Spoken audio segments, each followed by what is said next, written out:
जय झूलेलाल। मैं हूं तपेश राज जैन और हमारे साथ में श्री दिनेश अठवानी जी हैं।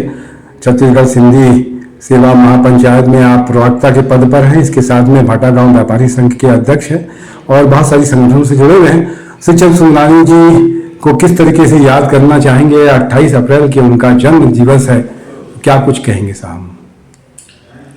शिवचंद भैया से मैं लगभग 1998-99 से जुड़ा हूँ और उनके साथ काम किया मैंने 2007 से, जब पहली बार वो चुनाव लड़े थे।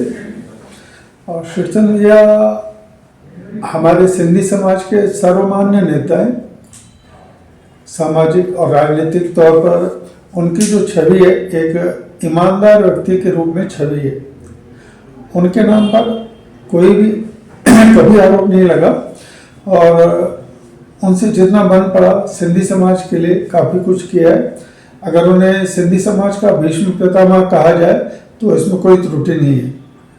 क्या कुछ उनसे अपेक्षा रखते हैं कि समाज में किस तरीके से उनका योगदान आपको याद आता है? कोई खास? सिंधी समाज के लिए शिवचंद भैया ने काफ़ी कुछ किया है। जैसे कोरोना के टाइम में मैंने उनको देखा स्वयंसेवा करते हुए।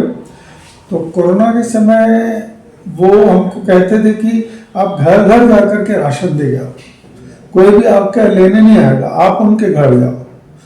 तो सिंधी समाज के लोग ऐसे हैं कि सामने से लेने में भी थोड़ा शर्माते हैं। फिर हमको बोले कि नहीं, डोर पे बाहर छोड़ो, सुबह 6 बजे से जाओ।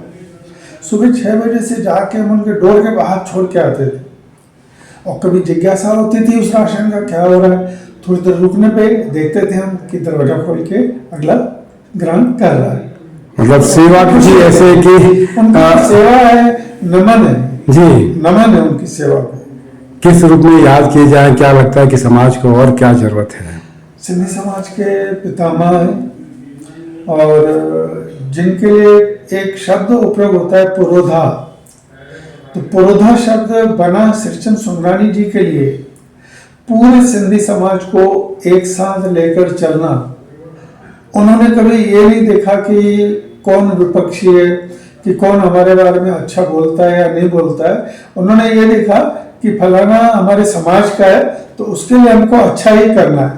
कि बोले आप हमको बोलते हैं कि आप थोड़ा भी मन में उनके लिए खराब मत सोचो, आप ये सोचो कि समाज का है और आपको उसको मदद करनी है बस। जन्मदिन पर क्या कुछ कहेंगे? उनके जन्मदिन पर मैंने एक बार जयस्तंभ चौक पर एसपी से परमिशन लेकर 20 मिनट की परमिशन मिली थी। उनको मैंने लड्डुओं में तोला था, मैंने और शरणजीत तेत्री ने। तब छत्तीसगढ़ चैम्बर ऑफ कॉमर्स युवा में मैं और शरणजीत प्रवक्ता थे। जयस्तंभ चौक पर एसपी ने कहा, भाई विद्याचरण का जन्मदिन आज तक नहीं मनाया, आप कैसे मनाओगे? मैंने कहा मैं मनाऊंगा, मेरे को आप लिखित में परमिशन देंगे? तो बोले ठीक है, मैं परमिशन दे रहा हूँ, 20 मिनट में तुम्हारा ताम झाम पूरा खत्म हो जाना चाहिए। मतलब बिल्कुल हो जाएगा सर। तब हमने उनका वादा पूरा करते हुए 19 मिनट में हमने अपना कार्यक्रम पूरा किया और पब्लिक ने देखा कि भाई जयस्तंभ चौक पर भी किसी का जन्मदिन हम मना सकते हैं। बहुत अच्छी बात आपने समय दिया। मैं तपेश राज जैन। जय जवाहर, जय छत्तीसगढ़, जय झूलेलाल।